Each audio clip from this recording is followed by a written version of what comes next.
नमस्कार, स्वागत है आपका YouTube चैनल छत्तीसगढ़ टुडे में। आज है 3 मई 2022 और आज हम आज के महत्वपूर्ण छत्तीसगढ़ करंट अफेयर प्रश्नों को हल करेंगे। तो चलिए शुरू करते हैं। हमारा पहला प्रश्न है, हाल ही में आई रिपोर्ट के अनुसार Chhattisgarh state power generation company विद्युत उत्पादन के मामले में देश भर में कौन से स्थान पर है?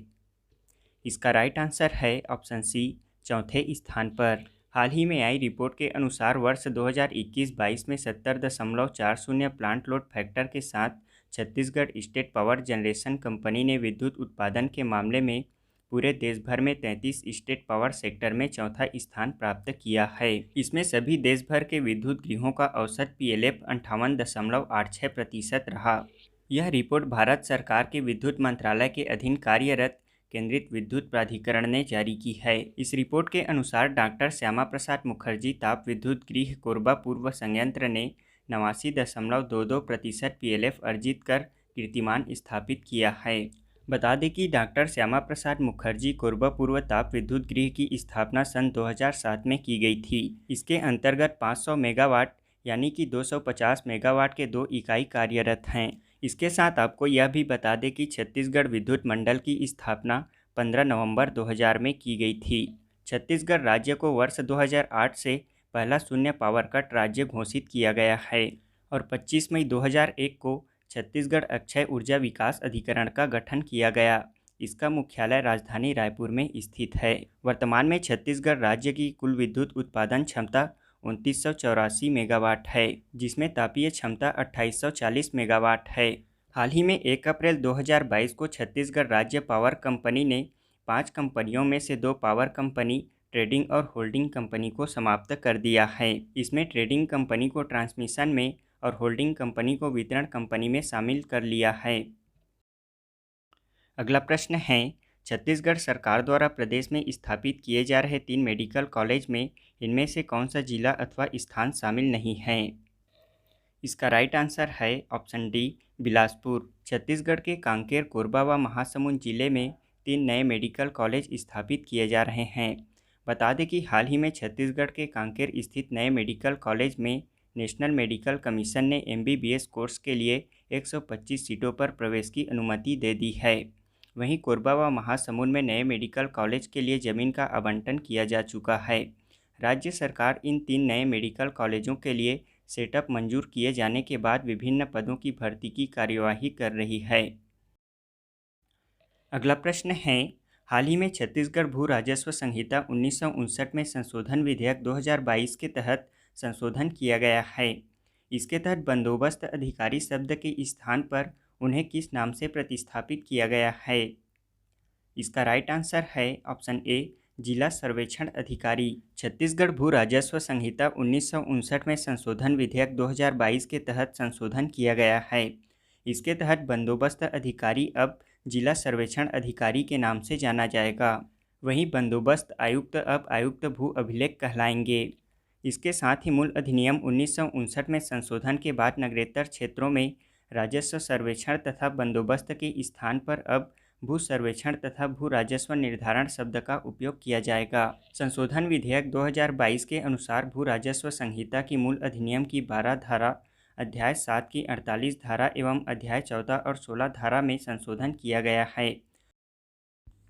अगला प्रश्न है, छत्तीसगढ़ सरकार द्वारा 1 मई से महंगाई भत्ता 17% से बढ़ाकर कितना कर दिया गया है? इसका राइट आंसर है ऑप्शन बी, 22%। राज्य सरकार ने अपने लगभग 5 लाख अधिकारी कर्मचारियों के महंगाई भत्ते में 5% की बढ़ोतरी की है। यह 1 मई 2022 से 17% से बढ़कर 22% हो गई है। बता दें कि केंद्र सरकार के कर्मचारियों को वर्तमान में 34% महंगाई भत्ता मिल रहा है। छत्तीसगढ़ के कर्मचारी महंगाई भत्ते के मामले में अभी भी केंद्र के मुकाबले 12% पीछे हैं। इसमें राज्य सरकार द्वारा 5% महंगाई भत्ता वृद्धि किए जाने पर 1000 करोड़ रुपए का अतिरिक्त वित्तीय भार आएगा। हाल ही में भूगोलविदों द्वारा छत्तीसगढ़ की सबसे ऊंची पर्वत चोटी गौरलाटा न होकर किस पर्वत चोटी को सबसे ऊंची चोटी होने का दावा किया जा रहा है? इसका राइट आंसर है ऑप्शन सी, नंदीराज चोटी बैलाडीला। प्रदेश भूगोलविदों द्वारा दावा किया जा रहा है कि छत्तीसगढ़ की सबसे ऊंची पर्वत चोटी बलरामपुर का गौलाटा न होकर बैलाडीला का नंदीराज चोटी है। बता दें कि अब तक विभिन्न परीक्षाओं में गौलाटा ही प्रदेश की सबसे ऊंची चोटी मानी जा रही है, जिसके अनुसार इसकी ऊंचाई 1225 मीटर है, जबकि बैलाडीला के नंदीराज की चोटी 1210 मीटर मानी गई है। छत्तीसगढ़ ग्रंथ अकादमी की किताब में भी गौलाटा ही सबसे ऊंची चोटी बताई गई है। बिलासपुर सीएमडी कॉलेज के भूगोल विभाग के एचओडी प्रोफेसर चंद्राकर द्वारा सर्वे ऑफ इंडिया देहरादून द्वारा प्रकाशित धरातल पत्रक और सैटेलाइट इमेज का हवाला देते हुए बलरामपुर रामानुजगंज के लहसुन पाट स्थित गौलाटा पर्वत की ऊंचाई 1244 मीटर, जबकि बस्तर के बैलाडीला स्थित नंदीराज शिखर की ऊंचाई 23 मीटर अधिक 1267 मीटर बताया जा रहा है। अगला प्रश्न है, छत्तीसगढ़ की ऐश्वर्या सिंह, महक नरवसे और अंशी अग्रवाल का संबंध किस खेल से है? इसका राइट आंसर है ऑप्शन ए, क्रिकेट से।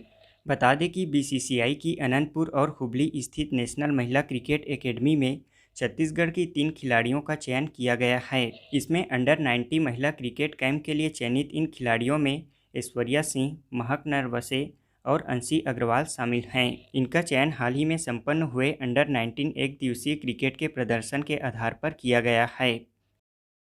अगला प्रश्न है, हाल ही में किस भारतीय इंफ्रास्ट्रक्चर को Indian building Congress based infrastructure project का पुरस्कार मिला है? इसका राइट आंसर है ऑप्शन डी, अटल सुरंग को। सीमा सड़क संगठन के इंजीनियरिंग मार्वल अटल टनल को नई दिल्ली में Indian building Congress based infrastructure project का पुरस्कार मिला है। यह सुरंग हिमाचल प्रदेश के रोहतांग में निर्मित है। बता दें कि इस पुरस्कार के लिए 30 से अधिक अत्याधुनिक बुनियादी ढांचा परियोजनाओं को शामिल किया गया था, जिसमें इंडियन बिल्डिंग कांग्रेस जूरी ने वर्ष 2021 में best project for excellent in inbuilt environment के रूप में चुना है। इस सुरंग को 3 अक्टूबर 2020 में प्रधानमंत्री नरेंद्र मोदी द्वारा राष्ट्र को समर्पित किया गया था। हमारा अगला प्रश्न है, छत्तीसगढ़ सरकार द्वारा मुख्यमंत्री मितान योजना के मॉनिटरिंग के लिए किसकी अध्यक्षता में राज्य स्तरीय अनुश्रवण समिति का गठन किया जाएगा? इसका राइट आंसर है ऑप्शन सी, मुख्य सचिव। बता दें कि मुख्यमंत्री भूपेश बघेल ने प्रदेश के नागरिकों को शासन के विभिन्न विभागों की 100 से अधिक सेवाओं का लाभ नागरिकों को उनके घर पर मितान के माध्यम से निर्धारित समय पर उपलब्ध कराए जाने के लिए मुख्यमंत्री मितान योजना की शुरुआत की है। इस योजना की शुरुआत 1 मई 2022 अंतर्राष्ट्रीय श्रमिक दिवस के अवसर पर की गई। इस योजना के मॉनिटरिंग के लिए मुख्य सचिव की अध्यक्षता में राज्य स्तरीय अनुश्रवण समिति का गठन किया जाएगा और साथ ही जिला स्तर पर जिला स्तरीय अनुश्रवण समिति का गठन किया जाएगा। इस योजना की राज्य स्तरीय अनुश्रवण समिति के अध्यक्ष मुख्य सचिव तथा समिति के सदस्य सचिव नगरीय प्रशासन एवं विकास विभाग के सचिव होंगे। बता दें कि राज्य स्तर पर योजना के क्रियान्वयन हेतु राज्य शहरी विकास अभिकरण सूडा नोडल एजेंसी होगा तथा नोडल एजेंसी द्वारा सेवा प्रदाता एजेंसी का चयन किया जाएगा। राज्य स्तर पर योजना की मॉनिटरिंग राज्य शहरी विकास अभिकरण सूडा द्वारा किया जाएगा। सूडा द्वारा योजना हेतु निगमवार नोडल एवं सहायक नोडल अधिकारी नामांकित किए जाएंगे और सूडा द्वारा ही मुख्यमंत्री मितान योजना के पीएमयू का गठन किया जाएगा तथा योजना के क्रियान्वयन की मॉनिटरिंग की जाएगी। हाल ही में मुख्यमंत्री भूपेश बघेल ने किस दिवस के अवसर पर छत्तीसगढ़ वासियों से बोरेबासी खाकर श्रम का सम्मान करने की अपील किए हैं? इसका राइट आंसर है ऑप्शन सी, मजदूर दिवस। अगला प्रश्न है, मुख्यमंत्री भूपेश बघेल द्वारा मुख्यमंत्री मितान योजना का शुभारंभ कब किया गया? इसका राइट आंसर है ऑप्शन सी, 1 मई 2022 को। अगला प्रश्न है, हाल ही में छत्तीसगढ़ के किस जिला चिकित्सालय ने बिनाइन ट्यूमर लिपोमा बीमारी का सफल ऑपरेशन करने में सफलता प्राप्त किया है? इसका राइट आंसर है ऑप्शन सी, कोरिया जिला चिकित्सालय बैकुंठपुर ने। अगला प्रश्न है, छत्तीसगढ़ में स्वदेश दर्शन योजना के तहत ट्राइबल टूरिज्म सर्किट के फेज़ 2 में इनमें से कौन सा स्थल शामिल नहीं है? इसका राइट आंसर है ऑप्शन सी, चैतुरगढ़। अगला प्रश्न है, प्रदेश में राज्य स्तरीय श्रमिक सम्मेलन का आयोजन कहाँ आयोजित किया गया था? इसका राइट आंसर है ऑप्शन बी, रायपुर में। हमारा अगला प्रश्न है, मुख्यमंत्री भूपेश बघेल ने अंतर्राष्ट्रीय श्रम दिवस के अवसर पर मुख्यमंत्री श्रमिक सियान योजना के तहत मजदूरों को कितने रुपए एकमुश्त सहायता राशि देने की घोषणा की है? इसका राइट आंसर है ऑप्शन सी 10,000 रुपये। अगला प्रश्न है, मुख्यमंत्री भूपेश बघेल ने अंतर्राष्ट्रीय श्रम दिवस के अवसर पर ई रिक्शा के लिए महिलाओं को 50,000 की जगह अब कितने लाख रुपए अनुदान देने की घोषणा किए हैं? इसका राइट आंसर है ऑप्शन ए 1,00,000 रुपये। हमारा अगला प्रश्न है, मुख्यमंत्री नोनी सशक्तिकरण सहायता योजना का लाभ लेने के लिए बेटियों की उम्र 18 वर्ष से बढ़ाकर कितना किया जा रहा है? इसका राइट आंसर है ऑप्शन डी 21 वर्ष। अगला प्रश्न है, हाल ही में सर्वे के दौरान बिलासपुर रेलवे जोन के अंतर्गत 300 रेलवे स्टेशनों में किस रेलवे स्टेशन ने सर्वश्रेष्ठ स्थान प्राप्त किया है? इसका राइट आंसर है option C Raipur railway station ने। अगला प्रश्न है, हाल ही में भारत सरकार ने किस तिथि को उज्ज्वला दिवस के रूप में मनाने का फैसला लिया है? इसका राइट आंसर है ऑप्शन ए 1 मई को। अब हम पिछले क्विज का आंसर जान लेते हैं। पहला प्रश्न है, छत्तीसगढ़ में इंटीग्रेटेड पैक हाउस का निर्माण किया जाना कहाँ प्रस्तावित है? इसका राइट आंसर है ऑप्शन बी दुर्ग जिले में। बजट 2022-23 के प्रावधान के तहत छत्तीसगढ़ के दुर्ग जिले में इंटीग्रेटेड पैक हाउस का निर्माण किया जाएगा। इसमें उत्पादों की साफ सफाई, ग्रेडिंग और पैकिंग आदि का कार्य आधुनिक मशीनों के द्वारा किया जाएगा। अगला प्रश्न है, भारत सरकार के पर्यटन मंत्रालय की प्रसाद योजना में छत्तीसगढ़ के किस मंदिर अथवा पर्यटन स्थल को विकास कार्य में शामिल किया गया है? इसका राइट आंसर है ऑप्शन बी बमलेश्वरी मंदिर डोंगरगढ़ को। भारत सरकार के पर्यटन मंत्रालय की प्रसाद योजना में छत्तीसगढ़ के पर्यटन स्थल बमलेश्वरी मंदिर डोंगरगढ़ को विकास कार्य में शामिल किया गया है। इसके तहत राजनांदगांव जिले के डोंगरगढ़, बमलेश्वरी मंदिर, प्रज्ञागिरी और चंद्रागिरी पहाड़ी को विकसित किया जाएगा। इसमें बमलेश्वरी मंदिर, प्रज्ञागिरी पहाड़ी और चंद्रागिरी पहाड़ी को एक श्रीयंत्र के आकार में विकसित किया जाएगा। इसका निर्माण श्रीयंत्र पिलग्रिम्स फैसिलेशन सेंटर द्वारा किया जाएगा।